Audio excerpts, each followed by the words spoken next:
दो बकरियों की कहानी। नदी किनारे एक छोटा सा गांव था।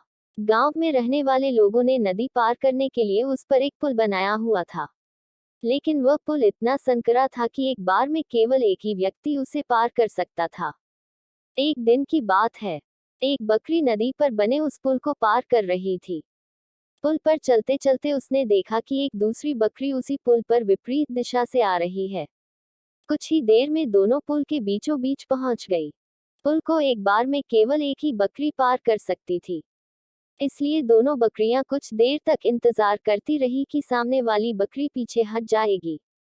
लेकिन ऐसा नहीं हुआ। दोनों में से कोई भी अपनी जगह से नहीं हिली, बल्कि अकड़कर खड़ी रही।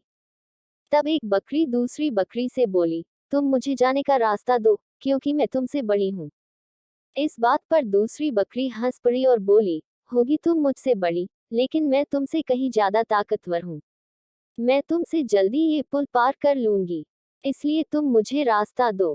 पहली बकरी बोली, मैं तुमसे बड़ी भी हूँ और ताकतवर भी, इसलिए हट जाओ।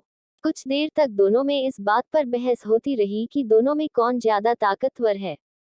फिर बहस लड़ाई में बदल गई। दोनों अपनी सींगों से एक दूसरे पर वार करने लगी।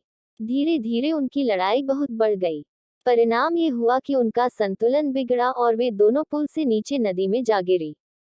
नीचे नदी की तेज धार उनको बहा ले गई और अंततः दोनों मर गई। कुछ देर बाद दो और बकरियां विपरीत दिशा से उस पुल पर चलते हुए आई और बहस करने लगी कि कौन पीछे हटेगी और कौन दूसरे को रास्ता देगी। इस बार एक बकरी ने समझदारी से काम लिया और कुछ देर सोचकर दूसरी बकरी से बोली, ये पुल बहुत संकरा है। इसे एक बार में कोई एक ही पार कर सकता है। यदि हमने लड़ने की मूर्खता की, तो नदी में गिरकर अपनी जान गंवा देंगी। इसलिए ऐसा करते हैं कि मैं पुल पर लेट जाती हूँ। तुम मुझे लंघ कर दूसरी ओर चले जाना। दूसरी बकरी को भी ये बात समझदारी भरी लगी। उसने पहली बकरी की बात मान ली। पहली बकरी पुल पर लेट गई और दूसरी बकरी उसे लंघ कर दूसरी ओर चली गई। इस तरह दोनों ने पुल पार कर लिया। सीख 1। गुस्सा और अहंकार बर्बादी की ओर ले जाता है।